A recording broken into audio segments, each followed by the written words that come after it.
अभी इस वक्त इस सेकंड इंडिया में 1,32,000 किलोमीटर से ज्यादा रेलवे ट्रैक है जो 99.2% इलेक्ट्रिक हो चुका है।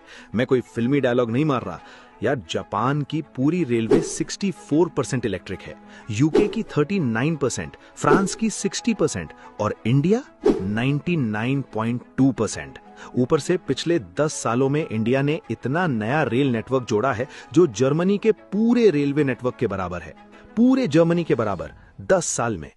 और ये सिर्फ एक चीज की कहानी नहीं है, ये पूरी एक ट्रांसफॉर्मेशन की कहानी है, ट्रेन्स की, टेक्नोलॉजी की और उन चीजों की जो हम रोज ट्रेन में बैठ के कभी नहीं सोचते। फिक्र मत करो, बताता हूं सब कुछ एक एक करके। पहले एक नंबर सुनने का मन करो। 2001 में इंडिया में 473 बड़े रेल एक्सीडेंट्स हुए थे, मतलब हर 18 घंटे में रफली एक सीरियस एक्सीडेंट। और 2024-25 में सिर्फ 31 और 25-26 में जून तक तीन एक्सीडेंट्स पूरे साल में। ये 90% से ज्यादा की गिरावट है और इसके पीछे कुछ ऐसी टेक्नोलॉजीज हैं जो सच में आपका दिमाग हिला देंगी। रुको बताता हूं। शुरू करते हैं कवच से। नाम सुना होगा, पर एक्चुअली काम कैसे करता है वो किसी ने क्लियरली एक्सप्लेन नहीं किया। सोचो ऐसे, एक ट्रेन 160 किलोमीटर पर आवर की स्पीड से जा रही है, आगे सिग्नल लाल है, ड्राइवर थका हुआ है, रिएक्ट नहीं कर पाया। नॉर्मल दुनिया में एक्सीडेंट, कवच वाली दुनिया में ट्रेन खुद रोक लेती है खुद को ऑटोमेटिकली, बिना ड्राइवर के हाथ लगाए। RFID टैग्स ट्रैक में लगे हैं, हर एक स्टेशन का अपना सिस्टम है जो ट्रेन को मूवमेंट अथॉरिटी देता है, मतलब कितनी दूर और कितनी स्पीड से जा सकती है। ये इंफॉर्मेशन रेडियो टावर्स के जरिए कंटिन्यूसली ट्रेन के अंदर के कंप्यूटर से बात करता रहता है। अगर कुछ भी गलत हुआ, स्पीड ज्यादा, सिग्नल रेड, आगे कोई ट्रेन, कवच ब्रेक सप्लाई कर देता है खुद 300 मीटर पहले ऑटोमेटिकली। SIL 4 सर्टिफाइड, ये दुनिया का हाईएस्ट सेफ्टी स्टैंडर्ड है और दुनिया में सबसे सस्ता 50 लाख रुपए पर kilometre compare to global average of 2 crore पर किलोमीटर। और ये मेड इन इंडिया है पूरा, RDSO में बनाया, मेधा, कर्नेक्स, HBL के साथ मिलके। किसी ने सोचा था क्या? अब दूसरी चीज बताता हूं और ये सुन के तुम्हारा दिमाग हिलेगा। ट्रेन चल रही है फुल स्पीड पे, एक व्हील के अंदर क्रैक डेवलप हो रहा है धीरे धीरे अंदर से, किसी को नहीं दिखता। पुरानी दुनिया में कोई फिजिकल इंस्पेक्शन, कोई ट्रेन्ड मैकेनिक, कोई मैनुअल चेक। नई दुनिया में wild system, wheel impact load detector. ये ट्रैक के किनारे लगा एक सेंसर है, जैसे वेइंग मशीन होती है फुटपाथ पे। जब ट्रेन का व्हील उसके ऊपर से गुजरता है, वो एग्जैक्टली मेजर करता है कि कितना फोर्स पड़ रहा है।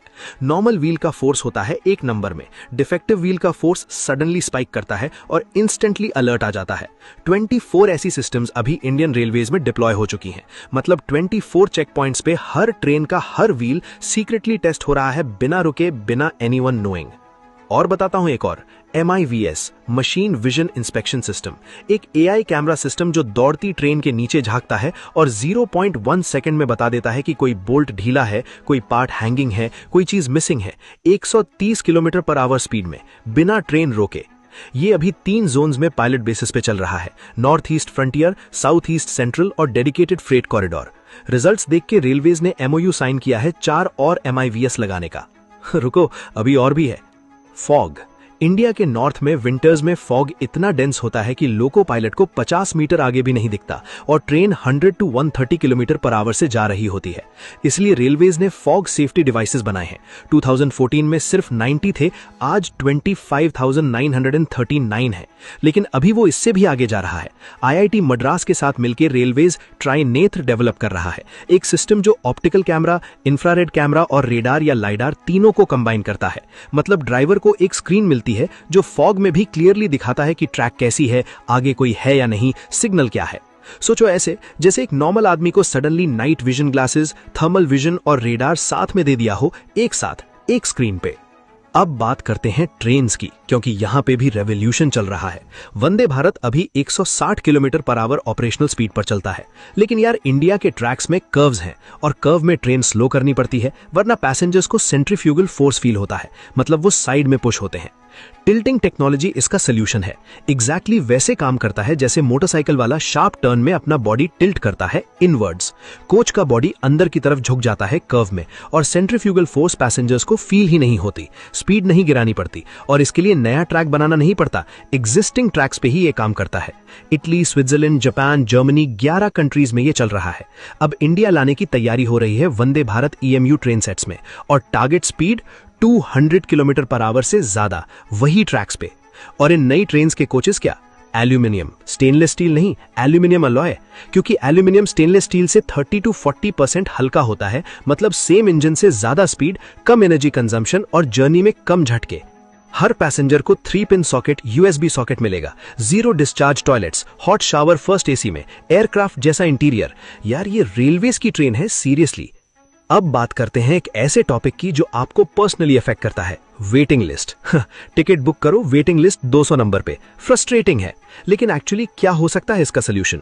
Dynamic fair system already railways implement कर रहा है। जैसे फ्लाइट का टिकट होता है, डिमांड के हिसाब से प्राइस एडजस्ट होती है और ट्रेन ज्यादा रन होती है बिजी रूट्स पे। और रेल टेक पॉलिसी 2026 के अंडर स्टार्टअप्स को एग्जैक्टली इन्वाइट किया जा रहा है कि इस प्रॉब्लम के नए सोल्यूशंस लाओ। पोर्टल पे प्रपोजल सबमिट करो, रेलवेज खुद फंडिंग देगी 50-50 बेसिस पे। ग्रांट्स ऑलमोस्ट 4 गुना हो गए हैं प्रोटोटाइप के लिए। और क्राउड का प्रॉब्लम, अभी railway 7000 coaches per year manufacture कर रहा है। सिर्फ कोचेस, एक साल में 7000। डेडिकेटेड पैसेंजर कॉरिडोर्स डिजाइन हो रहे हैं 350 kilometre per hour maximum speed के लिए। अलग फ्रेट कॉरिडोर होगा, अलग पैसेंजर कॉरिडोर, मतलब एक ट्रेन दूसरी ट्रेन का वेट नहीं करेगी। On time running automatically better होगा। और इलेक्ट्रिफिकेशन की बात करें तो सोलर पावर, 2014 में रेलवेज के पास 3.68 मेगावाट सोलर कैपेसिटी थी, मतलब एक मीडियम शॉपिंग मॉल के बराबर। आज 898 मेगावाट, 2626 स्टेशंस पे, 264 गुना ग्रोथ 10 सालों में। इसकी 629 मेगावाट डायरेक्टली ट्रेन चलाने में यूज हो रही है, मतलब सनलाइट से ट्रेन चल रही है लिटरली। और 25 स्टेट्स या यूनियन टेरिटरीज में रेलवे इलेक्ट्रिफिकेशन पूरी 100% हो चुकी है। इलेक्ट्रिक ट्रैक्शन डीजल से 70% सस्ता है, 70%। ये सेविंग सीधा पैसेंजर्स और ऑपरेशंस में इन्वेस्ट हो रहा है। AI और हाइजीन ये भी आ रहा है। AI एनेबल्ड कैमरास 1874 स्टेशंस पे लगी हैं। Facial recognition, intrusion detection, loitering detection, सब रियल टाइम में। कोच क्लीनिंग और मॉनिटरिंग के लिए भी AI स्टार्टअप्स काम कर रहे हैं। एलिफेंट डिटेक्शन, नॉर्थ ईस्ट में हाथी ट्रैक्स पे आ जाते हैं रात को, AI कैमरास पहले अलर्ट देते हैं ड्राइवर को मिनट्स पहले। कोच में फायर लगने से पहले AI टेम्परेचर और स्मोक पैटर्न्स डिटेक्ट करता है। ड्रोन से टूट फूट वाले ट्रैक्स डिटेक्ट हो रहे हैं रायपुर डिवीजन में। ये सब एक साथ देखो तो एक्सीडेंट्स 90% कम, इलेक्ट्रिफिकेशन जापान से ज्यादा, टिल्टिंग ट्रेन्स आ रही हैं, एल्यूमिनियम कोचेस, AI कैमरास, कवच सिस्टम, सोलर पावर से ट्रेन्स। ये वही रेलवेज है जिसमें हम 10-10 घंटे बैठे रहते थे बिना किसी AC के। तो यार एक स्पेसिफिक सवाल तुमसे, अगर आप रेलवेज मिनिस्टर होते, कौन सी एक चीज पहले फिक्स करते? वेटिंग लिस्ट का सिस्टम या ट्रेन में हाइजीन? कमेंट में बताओ, सीरियसली इंटरेस्टिंग होगा देखना। वीडियो अच्छी लगी हो तो लाइक करो, सब्सक्राइब करो, शेयर करो किसी के साथ जो अभी भी सोचता है इंडियन रेलवेज कुछ नहीं करती। Thank you ji, bye.